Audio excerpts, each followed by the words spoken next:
Shalom. Let me get straight into this lesson, but I want to do kind of like a continuation from the lesson I did yesterday going into um, the national anthem. I wanted to show you proof that who wrote that, you know what I'm saying? And you Jakes are totally destroyed. You have assimilated to this Edomite culture, and you did it back then in the past, and you're doing it again today with our people in general. And you see them singing a Star Spangled banner, aka the national anthem. But this ain't got nothing to do with you. When this poem was put out, you were still in slavery. Our people were still in slavery. So this ain't got nothing to do with you. But it go back into our people being destroyed for lack of knowledge. I'm gonna get into that. You see Jennifer Hudson, Destiny Child. This is an old one. Whitney Houston. Who was this? Jasmine Sullivan.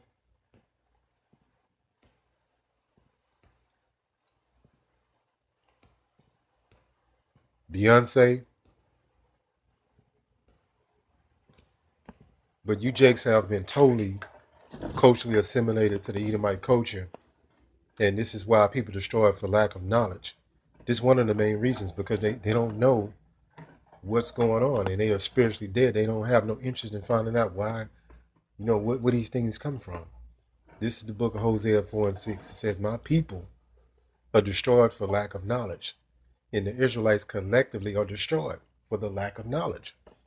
Because thou hast rejected knowledge, I would also reject thee, that thou should be no priest to me, seeing thou hast forgotten the law of Yahweh by Hashem Yahweh Shah.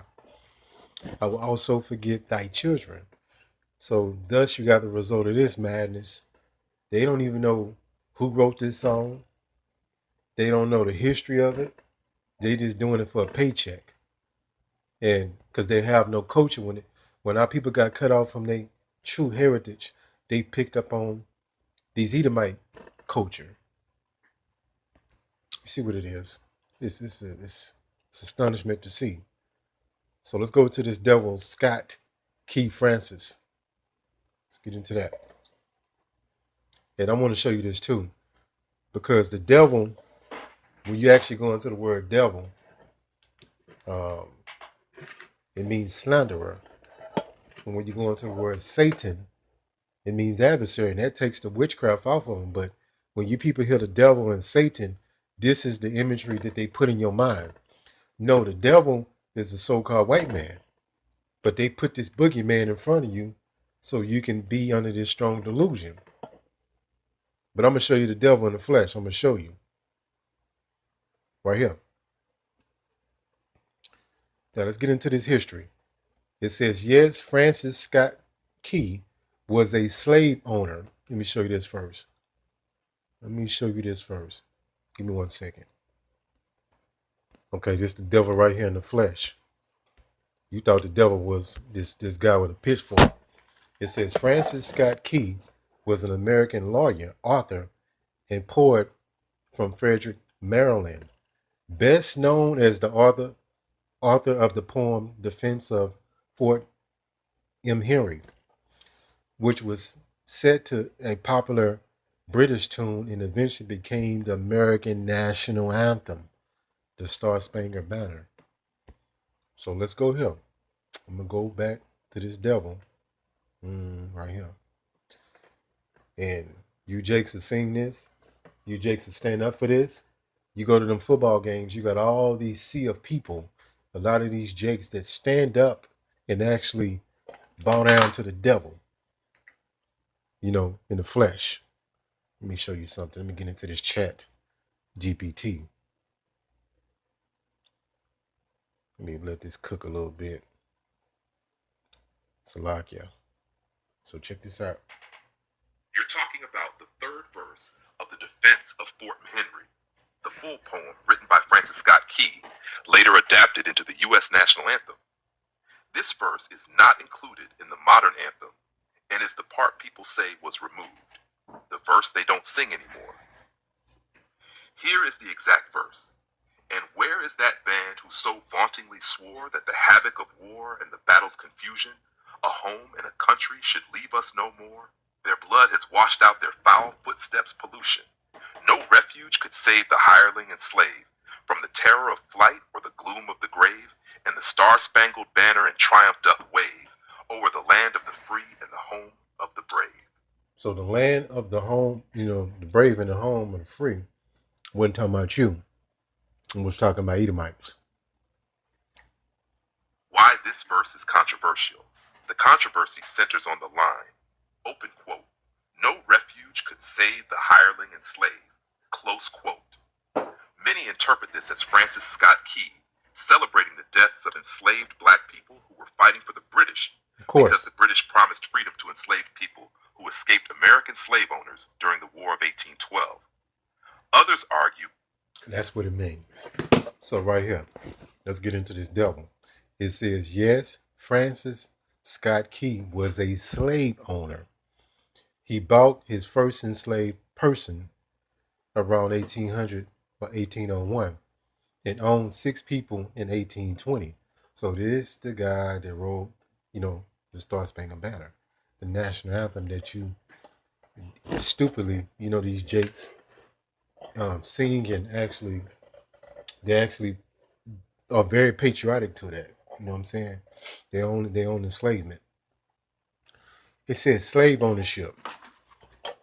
It says Key personally owned enslaved people throughout his life, which included buying them and later freeing some of them. So this is a damn devil.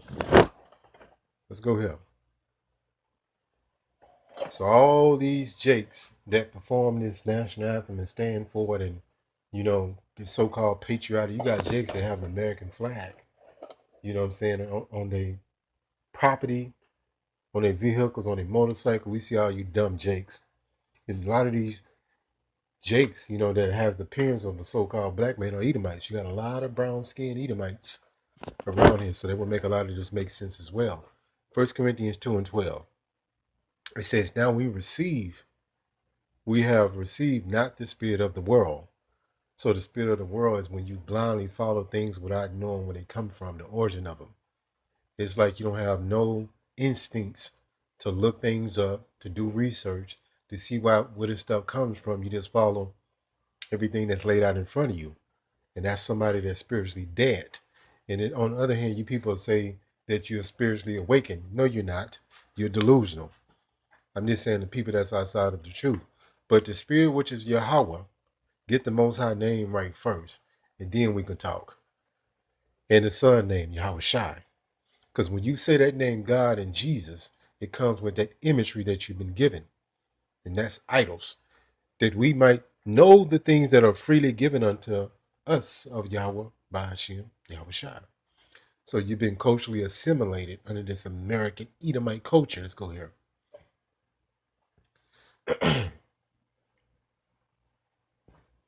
Let's go here. And they even gave you that white Jesus. Imagine that. Let's go to here. So, matter of fact, I want to go to something, Salakia. I want to go to something real quick. Salakia, I know I'm kind of all over the place. But I want to go to this word spirit. Let me jump back. Now we have received not the spirit of the world. Let's go to this word spirit. Now I'm going to show you something. Because these people actually got spirits on them. They actually have the spirit of the world on them, which is the Edomite world. That's why they think a certain way. That's why they move a certain way. So on and so forth. It says, right. This is what I'm looking for. Salakia. Right here. As you can see, the disposition or influence which fills and governs the soul of anyone. Do you hear this? Do you hear this? I'm going to read that again. The disposition or influence. I want you to focus on the word influence, which fills and governs the soul of anyone. That's what, this means in this context. Let's go to this word influence. So you've been influenced, you've been indoctrinated by Edomite culture. That's why you celebrate you brothers and your sisters don't, but I'm just saying people that's in the world and people that's waking up, that's why they're totally culturally assimilated to this culture. Influence meaning. Check this out. Right here. It says influence at the top. It says influence implies a force that brings about change as a nature of our behavior. Our beliefs are influenced by our upbringing. Do you hear this? Let's go to the second one. It says meaning of influence, the Cambridge Dictionary. To affect or change how someone or something develops, behaves, or thinks. A way, to interpret is first you have to be taught something. So that comes from the mind, thinking, right? And then that leads to a behavior, action. So when these people celebrate Halloween, Christmas, Thanksgiving Day, Easter, 4th of July, this was started in the mindset, right? So that's what it started and it developed into a behavior, an action. And that's how these people under a spell. What is a spell? You thought a spell was what you saw in the cartoons with a witch in a basement cooking up some goo. No, no, no, no.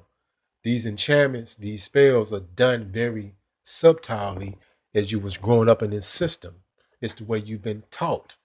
What's important to you, what's not important to you, how you've been educated in this system. And you can't call this an education that you received in grade school. There was an indoctrination, and people don't know the difference. So these people are under the influence of this nasty whore, America, Babylon the Great, and they drunken off the wine. So let's go here. American culture. It says American culture. Remember, matter of fact, let's go to this word cultural assimilation. Then I'm going to jump back. It says cultural assimilation is the process where the minority, they even call you minorities, group, it says our culture adopts the behaviors, values, and beliefs of the dominant or majority culture. Edomites. Our people do that's why they do the birthday thing. The birthday is a pagan ritual, and we could tell you people that all day, but a lot of you not gonna snap out of it. That's an Edomite culture. Thanksgiving Day is an Edomite culture. Christmas, which goes back into Babylon, right? Ancient Babylon, but this is a revival of that same demonic idolatry through the Edomites. Let's go here. So that's that culture, that American culture, which is that wine that got our people intoxicated and they off the MF rockers. It says American culture. Remember, this culture has cultivated your mind. It says traditions and customs of the United States. American culture encompasses the customs and traditions of the United States. Do you hear that? It says the way you think, the way you act, what you eat. This American diet is death. But you see, you look at people, buggies, a grocery bag, is all you see is death because they don't know what real food is and they haven't been educated on what real food is. Remember, they destroy it for lack of knowledge. That lack of knowledge ain't just talking about spiritually. It's talking about mentally. It's talking about physically. It's talking about everywhere you can twist it. And this is why you have to have integrity. It says integrity, the quality of being honest and having strong moral principles. That's why we're not going to celebrate Thanksgiving Day. I don't give a damn how much family pressure is there. We stubborn for the truth. We're not celebrating no damn Christmas, no Easter, no whatever folly that's pushed in this Babylonian system. We have not that spirit of the world, right? So going back into this devil, Francis Scott, he's another devil, right? That the people in the world unknowingly, right, are under that enchantment. Hopefully this lesson has been edifying. Call Allah Yahweh, Bahashim, Yahweh Shai, Bahashim, Rachak, Kodash. Shalom.